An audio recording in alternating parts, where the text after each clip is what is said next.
ይህ ነገር ግንኙነት በማድረግ ሙዝ በመብላት ለውዝ በመብላት ወይም ደግሞ ገንፎ በመብላት እና በተለያዩ በእነዚህ ወይም ደግሞ ከምግብና ከመጠጥ ጋር በተያያዙ እርጎ በመጠጣት በመሳሰሉት። ሰላም ናችሁ? እንዴት ናችሁ? እኔ ዛሬ ቆሜ ነው ይሄንን ኢንፎርሜሽን የምነግራችሁ። እናንተ ግን ብትፈልጉ ቁጭ ብላችሁ ብትፈልጉ ደግሞ ተኝታችሁ አዳምጡኝ። እኔ ግን ለእናንተ ክብር ስል ቆሜ እስከ መጨረሻው ድረስ የምነግራችሁ ይሆናል። የሁላችሁ እዚህ ጋር እንደምታዩት አዳዲስ ህፃናት ሲወለዱ ወይም አዳዲስ የተወለዱ ጨቅላ ህፃናት ላይ በሰውነታቸው ላይ ቅባታማ ነገር ይታያል። ይህ ነጭ ነገር ምንድን ነው የሚል ቲክቶክ ላይም ሰርቼ ነበር እና ይህ ነገር ምን ይመስላችኋል? ምናልባት ብዙ ሰዎች እዚያ ቪዲዮ ላይ የሰጣችሁን ኮመንት አለ። ምናልባት ሄዳችሁ ቲክቶክ ላይ ብታዩት ግማሹ ገንፎ በመብላት ነው ይላል፣ ግማሹ ሙዝ ነው ይላል፣ ግማሹ በለውዝ ነው ይላል፣ ግማሹ እርጎ በመጠጣት ነው ይላል፣ ግማሹ ደግሞ በእርግዝና ጊዜ ሴክስ በማድረግ ነው ይላል።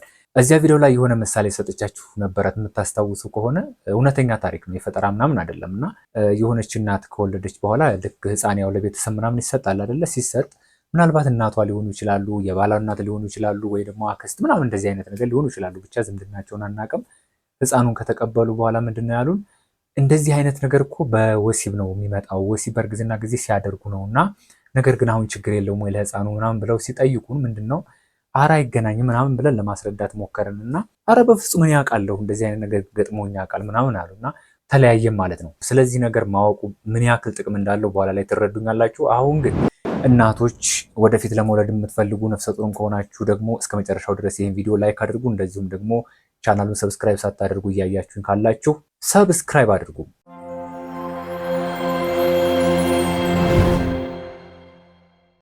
ተመልሼ መጥቻለሁ። ይህ ህፃናት ሲወለዱ በሰውነታቸው ላይ የሚታየው ቅባታማ ነገር ቨርኒክስ ካሲዮሳ ይባላል። ቨርኒክስ ማለት ቫርኒሽ ከሚለው ነገር የመጣ ነው፣ የሚቀባው ከዚያ የመጣ ነውና ምንድን ነው በውስጡ የያዘው፣ ጥቅሞቹ ምን ምንድን ናቸው፣ ለምን ይጠቅማል የሚሉትን ነገሮች በአጠቃላይ በእርግዝና ጊዜ ያለውን ጥቅም፣ ከምን ይመጣል፣ ከምግብ ይመጣል፣ ከሴክስ ይመጣል፣ እንደዚሁም ደግሞ ጥቅሙስ ምንድን ነው የሚለውን ነገር በተለይ ደግሞ ህፃናት ከተወለዱ በኋላ ያው እንደምታውቁት ከ24 ሰዓት በኋላ እንዲታጠቡ ይመከራል። ነገር ግን በዚያን ጊዜ ደግሞ እናቶች ሲያጥቡ ልጆቻቸውን እዚያ ላይ እንዴት አድርገው ጥንቃቄ ማድረግ እንዳለባቸው የምናወራ ይሆናል።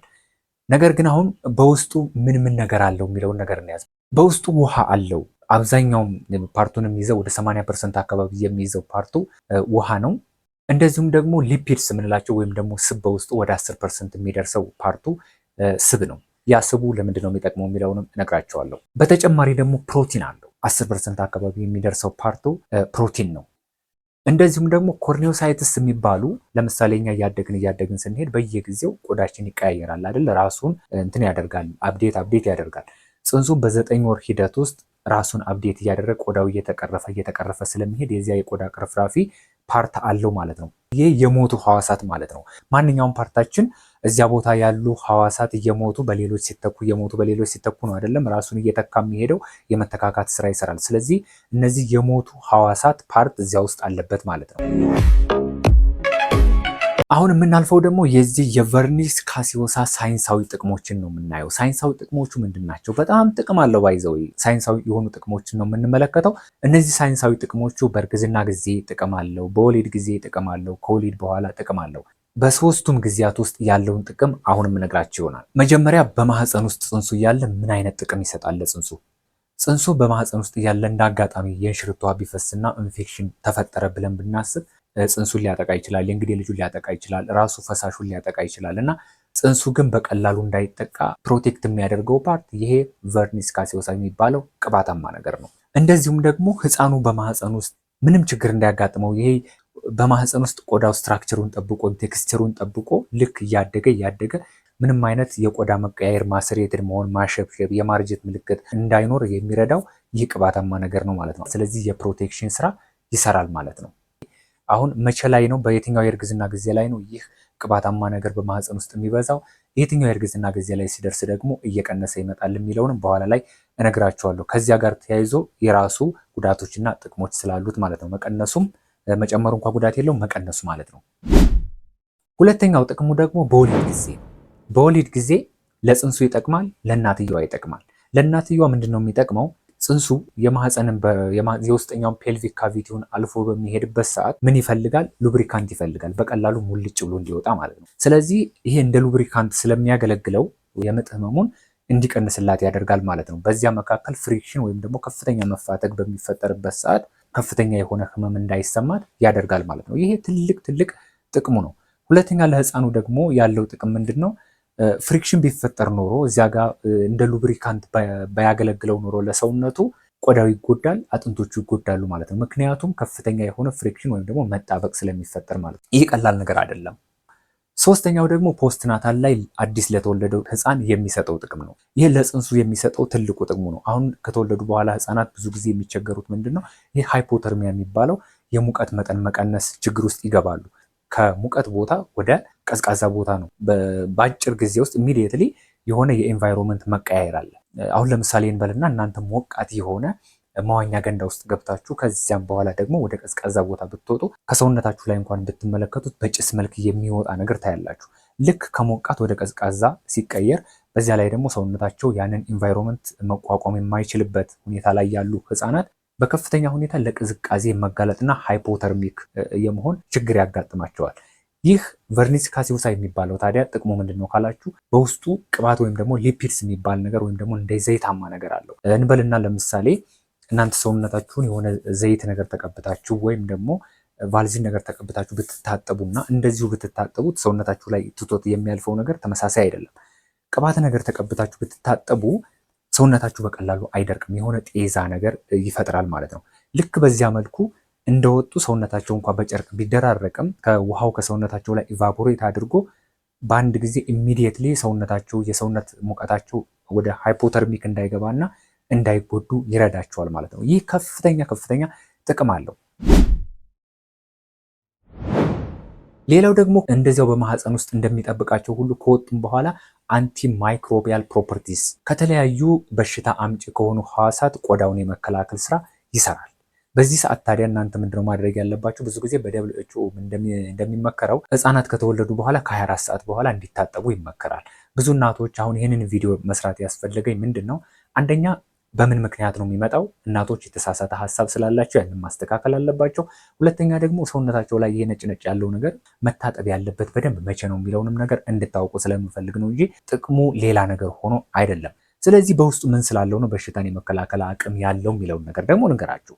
በውስጡ እንደ ላይሶኤንዛይም፣ ላክቶፈሪን እና ዴፈንሲስ በውስጡ ይዟል። በዚህ ምክንያት ነው ብዙ ጊዜ ህፃናት በቀላሉ ከተወለዱ በኋላ ቆዳቸው ለተለያየ ነገር የማይጋለጠው ማለት ነው። ሁሉም እንግዲህ ህፃናት እንደተወለዱ የሚያለብሷቸው ልብስ፣ አያያዛቸው ምናምን የሁሉም ሰው እኩል አይደለም። ነገር ግን ራሳቸውን የመቋቋም አቅማቸው በዚህ መልኩ ስላላቸው በቀላሉ ቆዳቸው ለባክቴሪያ እና ለፈንገስ አይጋለጥም ማለት ነው።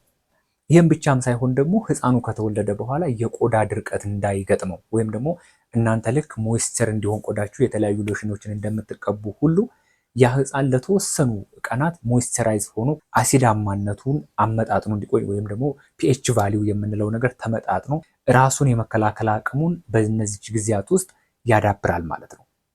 ስለዚህ የህፃናት ቆዳ ራሱን የመከላከል አቅሙን እስከሚያዳብር ድረስ እንደ ጋርድ ወይም ደግሞ እንደ ጥበቃ ሆኖ የሚያገለግለው ይህ ቅባታማ ነገር ነው ማለት ነው። ለዚህም ነው ህፃናት ከተወለዱ በኋላ ምንም እንኳን ከ24 ሰዓት በኋላ መታጠብ አለባቸው ብንልም አንዳንድ ሰዎች ምንድነው የሚያደርጉት? ይህንን ቅባታማ ነገር በህፃናት አካል ላይ ሲያዩ ልክ ከ24 ሰዓት በኋላ በሚያጥቧቸው ጊዜ አለቅ ሲላቸው እንኳን በግድ 4-5 ጊዜ በሳሙና እያስነኩ እንዲለቅ የሚያደርጉባቸው ሁኔታዎች አሉ። ይህ ስህተት ነው። ምንድነው መደረግ ያለበት? ዋና ዋና ቆሻሻውን ብቻ ከሰውነታቸው ላይ ካጠቡ በኋላ በአንድ ጊዜ ለማስለቀቅ መሞከር አያስፈልግም ማለት ነው። ያንን ነጩን ነገር እሱ በራሱ ሁለተኛ፣ ሶስተኛ፣ አራተኛ እየታጠቡ በሄዱ ቁጥር ቀስ እያለ በራሱ እየለቀቀ እንዲሄድ ማድረግ ነው እንጂ እየፈተጉ ማጠብና ለማስለቀቅ መሞከር አያስፈልግም ማለት ነው። ምክንያቱም ቆዳቸው የራሱን የመከላከል አቅም እስከሚያዳብር ድረስ የተወሰኑ ቀናት ስለሚፈጅበት ማለት ነው። አሁን ከምን ይፈጠራል የሚለውን ነው የምንመለከተው። ይሄ ነገር ከምንድን ነው የሚፈጠረው? ከሙዝ ነው? ከእርጎ ነው? ወይም ደግሞ ሌሎች እንደ ለውዝ የመሳሰሉ ነገሮችን በመብላት በመጠጣት ወይም ደግሞ ግንኙነት በማድረግ ነው? መጀመሪያ በዋናነት የሚፈጠረው 20 ሳምንት አካባቢ ሲደርስ የእርግዝና ጊዜ ወደ 5 ወር አካባቢ ሲደርሱ ፌታል ሴባሲየስ ግላንድስ ይባላሉ። እነዚህ ፌታል ሴባሲየስ ግላንድ የምንላቸው ወይም ደግሞ ቅባት አመንጪ እጢዎች ናቸው። እነዚህ እጢዎች ወደ 20 ሳምንት አካባቢ ጀምሮ ማመንጨት ይጀምራሉ። ሙሉ ሰውነቱን መሸፈን የሚጀምረው ደግሞ ከ28 ሳምንት አካባቢ ወይም ደግሞ ሰርድ ትራይሜስተር ፕሬግናንሲ የምንለው ጊዜ ላይ ስትደርስ ሰውነቱ በሙሉ ነጭ ይሆናል ማለት ነው። ይህ ነገር ለሁሉም እርግዝና ተመሳሳይ ነው ወይ? ሴት ስትሆንና ወንድ ሲሆን የሚታየው ይሄ የቅባታማ ነገሩ ይበዛል ወይስ ይቀንሳል የሚለውንና ስንተኛ ወር ላይ ይበዛል፣ ስንተኛ ወር ላይ ደግሞ ይቀንሳል የሚለውን ነገር ደግሞ ላስረዳችሁ። በብዛት አንዳንድ ጥናቶች እንደሚያመለክቱት ሴት ጽንስ ላይ ይሄ ነገር በጣም የበዛ ይሆናል። እንግዲህ በተፈጥሮ ሴቶች ይህ ቅባታማ የሆነ አካላዊ ይዘት መኖራቸው ወይም ፋቲ መሆናቸው ከእናታቸው ማህፀን ጀምሮ መሆኑን በዚህ ትረዳላችሁ ማለት ነው። ስለዚህ ቅባታማ ወይም ደግሞ ቅባታ ምንጭ እጢዎች በሰውነታቸው ላይ በከፍተኛ ሁኔታ ስላላቸው ሴት ህፃናት ላይ ይሄ ነገር በብዛት ይበዛል ከወንዶቹ ይልቅ ሲነጻጸር ማለት ነው። ሌላው ደግሞ በየትኛው የእርግዝና ጊዜ ላይ የበለጠ ይበዛል ካላችሁ ከ28 ሳምንት ጀምሮ በጣም ሙሉ ሰውነታቸውን እየሸፈነ ይመጣና 36 ሳምንት አካባቢ በጣም የሚወለዱ አሁን ለምሳሌ ጊዜያቸው ሳይደርስ የሚወለዱ ህፃናትን ብትመለከቱ ሰውነታቸው ሙሉ ለሙሉ ነጭ ነው የሚሆነው። የሆነ ቅቤ የተቀቡ ወይም ሙዝ የተቀቡ ነገር ነው መስለው የሚወጡት ማለት ነው። ልክ እንደዚያ እያለ ይሄድና በተለይ የእርግዝና ጊዜያቸው ያለፈ ሰዎች እና በምጥ መርፌ ምናምን በሚወልዱበት ሰዓት ያ ነገር ቀንሶ ታያቸዋላችሁ። ቆዳቸው አሸብሽቦ፣ ጥፍራቸው አድጎ፣ ጠጉራቸው አድጎ ምናምን የእርግዝና ጊዜ እየገፋ ወይም ደግሞ እያለፈ ሲሄድ ይሄ ነገር ከሰውነታቸው ላይ ምን እየሆነ ይሄዳል? እየጠፋ ይሄዳል። ለዚህም ነው ብዙ ጊዜ የእርግዝና ጊዜ ማለፍ የለበትም ቶሎ መወለድ አለበት እና ጉዳት አለው የምንለውም አንደኛ ይሄ ቅባት ነገር ከሰውነታቸው ላይ እየጠፋ ስለሚሄድ ራሳቸውን የመከላከል አቅማቸውም ከዚህ የተነሳ እየቀነሰ ይመጣል። ሌላው ደግሞ በምን ላይ ይበዛል የሚለውን ስንመለከት ከዚህ በፊት ብዙ በወለዱ እናቶች ላይ ተደጋጋሚ ብዙ በወለዱ ቁጥር ህፃናቸው ላይ የመታየት እድሉ እየጨመረ ይመጣል። አንድ እናት የመጀመሪያ ልጇን ስትወልድ ከሚታየው ይልቅ ሁለተኛውን፣ ሶስተኛውን፣ አራተኛውን እየወለደች ስትሄድ የሚታየው የበለጠ እየጨመረ ይመጣል ማለት ነው። አሁን ዋናውን ፖይንት እና የመጨረሻ የሆነውን ማወቅ ያለባችሁንና ብዙ ሰዎች የሚሳሳቱበትን ነገር ልንገራችሁ። ይህ ነገር ግንኙነት በማድረግ ሙዝ በመብላት ለውዝ በመብላት ወይም ደግሞ ገንፎ በመብላት እና በተለያዩ በእነዚህ ወይም ደግሞ ከምግብና ከመጠጥ ጋር በተያዙ እርጎ በመጠጣት በመሳሰሉት አይመጣም። ይሄንን በደንብ ማወቅ አለባችሁ። ከአመጋገብ ወይም ደግሞ ከመጠጥ ጋር ምንም የሚያገናኘው ነገር የለም። ከግንኙነት ጋርም ምንም የሚያገናኘው ነገር የለም። ብዙዎቻችሁ ቅድምም መጀመሪያ ላይ እንዳነሳሁላችሁ ከግንኙነት ጋር ይገናኛል። ግንኙነት የሚያደርጉ ከሆነ ጽንሱ ላይ ይለጠፋል። ወይም እርጎ ሲጠጡ ወይም ገንፎ ሲበሉ ወይም ደግሞ ለውዝና የመሳሰሉ ሙዝን የሚበሉ ከሆነ ቀጥታ ሄዶ ይለጠፋል የሚለው ነገር ስህተት ነው። ስለዚህ አንዳንድ ሰዎች ልጁ ላይ እንዳይለጠፍብኝ በሚል ሰበብ እነዚህን ነገሮች ሳይመገቡ የሚቀሩባቸው ሁኔታዎች ሊኖሩ ስለሚችሉ ውሸት ነው ማለት ነው። በግንኙነት የሚለውን ጉዳይ ደግሞ ሳነሳላችሁ በእርግዝና ጊዜ ምንም አይነት ግንኙነት ቢደረግ የማህፀን በርን አልፎ ወደ ጽንሱ የሚደርስበት ምንም አይነት ኮንዲሽን የለም። በእርግዝና ጊዜ የማህፀን በር ዝግ ነው። ምንም እንኳን ብዙ በወለዱ እናቶች ላይ የማህፀን በር ሙሉ በሙሉ ዝግም ባይሆንም እንኳን ማህፀንን የሚዘጋ ወፍራም ነገር ወይም ደግሞ ኦፐርኩለም የሚባል የሆነ ፈሳሽ ነገር አለ። ያንን አልፎ በፍጹም መግባት አይችልም ማለት ነው። ከሱ አልፎ ደግሞ ይሄ አሚኒዮቲክ ሜምብሬን የሚባለው ወይም ፈሳሹን አቅፎ የሚይዘው ከረጢት አለ። እነዚህን ነገሮች አልፎ በምንም ታምር ወደ ጽንሱ የሚገባበትና ጽንሱ ላይ የሚለጠፍበት ምክንያት የለም። ጥቅሞቹንና ከምን እንደሚፈጠር ማን ላይ እንደሚበዛና ምን ሲሆን ደግሞ እየቀነሰ እንደሚሄድ በተቻለ መጠን ያብራራሁላችሁ ይመስለኛል። እየተከታተላችሁን ስለነበረ በጣም ነው የማመሰግነው። ለስነ ተዋልዶ ጤና መረጃዎች ይሄንን ቻናል ሰብስክራይብ አድርጉ። እንደዚሁም ደግሞ በፍጹም ላይክ ማድረጋችሁን እንዳትረሱ።